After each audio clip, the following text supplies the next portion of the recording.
Si estás buscando información sobre lenguaje, lengua y habla, llegaste al lugar indicado. Aquí te voy a explicar todo lo que necesitas saber sobre la materia. Si es primera vez que me ves, yo soy Francis Hernández, profesora de Lengua y Literatura, y acá voy a estar hablando sobre los temas que son indispensables para el desarrollo de la materia de castellano. Si eres amante de la literatura y la gramática o simplemente necesitas ayuda en tus tareas del liceo, te invito a suscribirte a mi canal y a darle a la campanita que está en la parte superior para que sepas cada vez que haga un contenido nuevo que de seguro va a ser muy provechoso para ti. Hoy voy a estar hablándoles sobre un tema que es muy importante, ¿bien? ¿Será que es lo mismo lenguaje, lengua y habla? ¿Cuáles son sus características? ¿Cuáles son sus funciones? ¿Por qué necesitamos saber esto? Quédate conmigo hasta el final del vídeo y te voy a dar la información necesaria para que quede completamente claro todo esto en tu mente. Muy bien, chicos y chicas, voy a comenzar con la explicación. Primeramente debemos saber qué es el lenguaje. El lenguaje es la facultad que tenemos todos los seres humanos de comunicarnos con las personas que nos rodean, que obviamente manejan el mismo código que nosotros. Cuando digo código me estoy refiriendo a la lengua materna, nuestro idioma. Si nosotros nacimos en Venezuela, vamos a hablar castellano o español de Venezuela, que es un dialecto del español de España. Entonces, si usted nació en Rusia, va a hablar ruso como lengua materna. Si usted nació en China, va a hablar chino. Si usted nació en Alemania, igual, aunque existen ciertas excepciones. Por ejemplo, si sus padres son extranjeros y se van a otro país donde se habla una lengua completamente diferente, entonces aparte de la lengua materna de su mamá y de su papá, también va a tener como segunda lengua materna el idioma del país en el cual usted nació. El lenguaje tiene diferentes funciones. Entre ellas está la función expresiva o emotiva, la función referencial o representativa, la función apelativa o conativa, la función metalingüística, la función fática o de contacto y la función poética o estética. Ahora les voy a explicar de forma ilustrada cada una de ellas. Función expresiva o emotiva se centra en el emisor, es decir, en la persona que envía el mensaje en el proceso de la comunicación. Vamos a ver los ejemplos. 1. El mensaje puede expresar sentimientos. Oh, mi amor, te amo tanto. No solamente se puede expresar el amor, sino todos los sentimientos que existen, la tristeza, la rabia, la ira, la desilusión. 2. Deseos. Deseo que mis padres sean eternos. Deseo un helado de chocolate. Deseo ganarme la lotería. 3. Angustias o preocupaciones. Estoy preocupado porque no has venido. Estoy preocupado por mis estudios. Puede ser un ejemplo. Ahora les explicaré la función referencial o representativa, que se emplea para comunicar información de manera objetiva. Cuando somos objetivos, no apelamos a los sentimientos, tratamos de describir los objetos y todo lo que existe de forma concreta, tal cual como son. La usamos para describir textos de tipo científico, académicos o en las noticias. En la función apelativa se busca obtener un cambio en el comportamiento del receptor. Sabemos que en el proceso de la comunicación está el emisor y el receptor. El emisor es quien envía el mensaje y el receptor es el quien lo recibe. Entonces el emisor busca a través de esta función cambiar el comportamiento o la conducta del receptor. Veamos el ejemplo. Se emplea para exhortar, dar órdenes o sugerencias. La función metalingüística la utilizamos cada vez que damos la explicación de una palabra de nuestro propio idioma. Veamos el ejemplo en la parte de abajo. La gramática es el conjunto de normas y reglas para hablar y escribir correctamente una lengua. La función fática o de contacto se utiliza para verificar si se está cumpliendo el proceso de la comunicación. En esta función es muy común la repetición de palabras. Es uno de los recursos de esta función. Por ejemplo, cuando estamos hablando por teléfono y sentimos que el receptor de la llamada no nos está escuchando, decimos aló, ¿me oyes? El otro puede decir sí, sí. Por último tenemos la función poética o estética. La utilizamos cuando hablamos de forma figurada o cuando buscamos embellecer los textos con figuras retóricas. Ejemplo, eres tan fría como el hielo. También podríamos decir, está cayendo un palo de agua, te están buscando como palito de romero. Expresiones coloquiales cargadas de metáforas. Terminé de explicarles las funciones del lenguaje, ahora vamos a ir con los tipos. Se los voy a mencionar a través de un mapa mental, para luego continuar con la segunda parte de la explicación de este vídeo, que tiene que ver con la lengua. Recordemos que el vídeo trata sobre lenguaje, lengua y habla. Entonces, la lengua sería la segunda parte y el habla la tercera parte. Así que quédate conmigo hasta el final del vídeo para que puedas entender muy bien este contenido. Te invito a buscar algo sabroso, un fresco, o bueno, ponerte cómodo en tu cama con una almohada para que escuches toda la explicación a través de tu tablet, tu teléfono, tu computadora, lo que estés utilizando para ver este vídeo.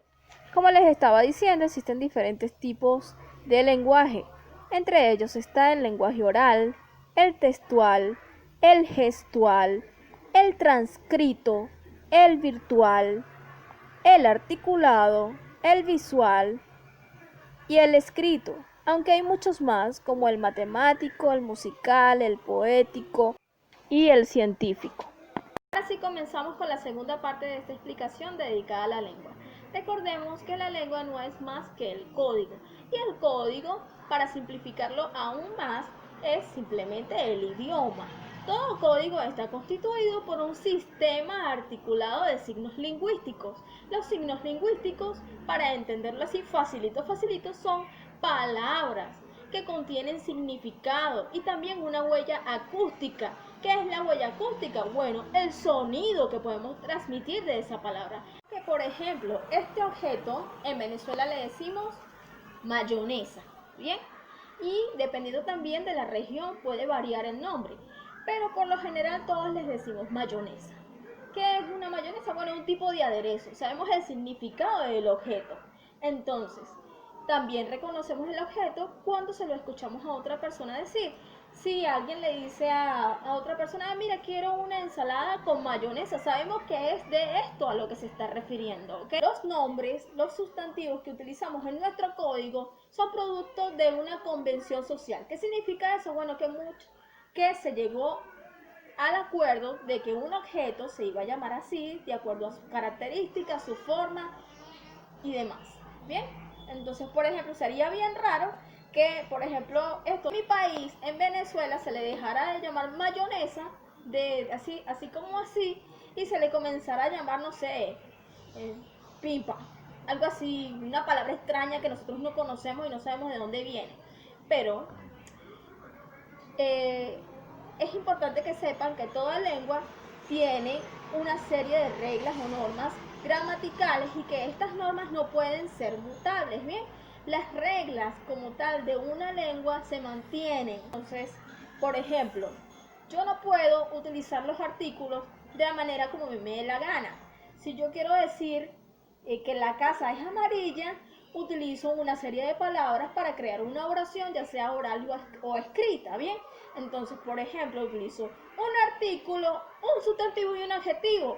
La, artículo, casa, sustantivo, amarilla, adjetivo. Entonces yo no puedo desordenar eso así como a mí me dé la gana y decir amarillo la casa o amarillo casalá. No se entiende, ¿verdad que no? Entonces no es posible. Entonces recordemos que la lengua es un código que se utiliza en un espacio geográfico determinado con una cantidad de hablantes bastante considerable y que además constituye una herencia cultural. Existen diferentes tipos de lengua, la lengua oral y la lengua escrita. ¿Cómo se adquiere la lengua oral? La lengua oral se adquiere en los primeros años de vida cuando el bebé está en contacto constante con diferentes hablantes de una misma lengua. Bien, Entonces, por ejemplo, si tus padres hablan español como lengua materna, tú vas a terminar aprendiendo esa lengua porque escuchas a mamá y a papá constantemente pronunciar palabras en ese idioma. Está por otro lado la lengua escrita, que se adquiere a través de la preparación, del estudio, de la lectura. No pueden aprender la lengua escrita de forma natural. La lengua oral sí, porque es parte del ser humano, la necesidad de comunicarse y utilizar, el aparato fonador. ¿Para qué? Para producir sonidos.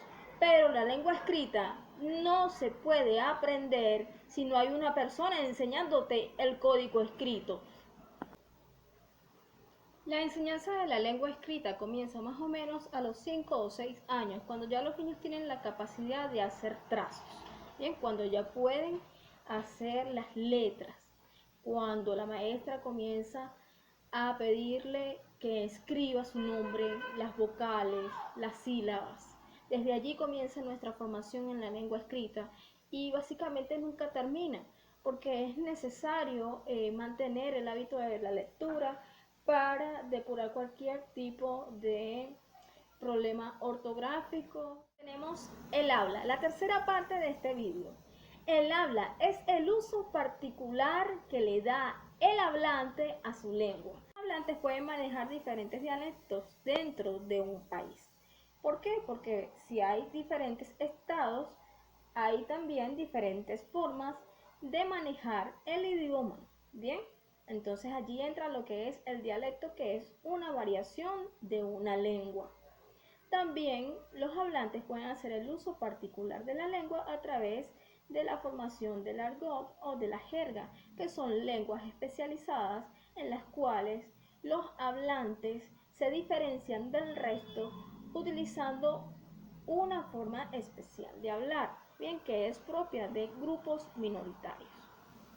El hablante puede hacer uso particular de su lengua a través de los diferentes registros, formal e informal, culto e inculto. Existen diferentes actos de habla, ya que de acuerdo a la necesidad comunicativa del hablante, este adecua el mensaje según lo que desea obtener del receptor. Un acto de habla puede ser asertivo, directivo, compromisorio, expresivo o declarativo. Los asertivos nos permiten afirmar, describir, definir e informar. Los directivos, invitar, ordenar, preguntar. Los compromisorios, prometer, jurar y garantizar. Los expresivos, saludar, felicitar, quejarse, agradecer, dar condolencias. Y los declarativos, bautizar, nombrar y abrir una sesión. Todo por hoy, gracias por haber visto el vídeo. Espero que les haya servido para hacer su tarea y para comprender mucho más el tema. Si quedaron con algún tipo de duda, pueden escribir en la parte de comentarios. También pueden hacerme sugerencias sobre temas que deseen saber y que, sus docentes les están pidiendo para hacer sus tareas en casa. Nos vemos en un próximo vídeo. Espero que me acompañen y sigan aprendiendo conmigo.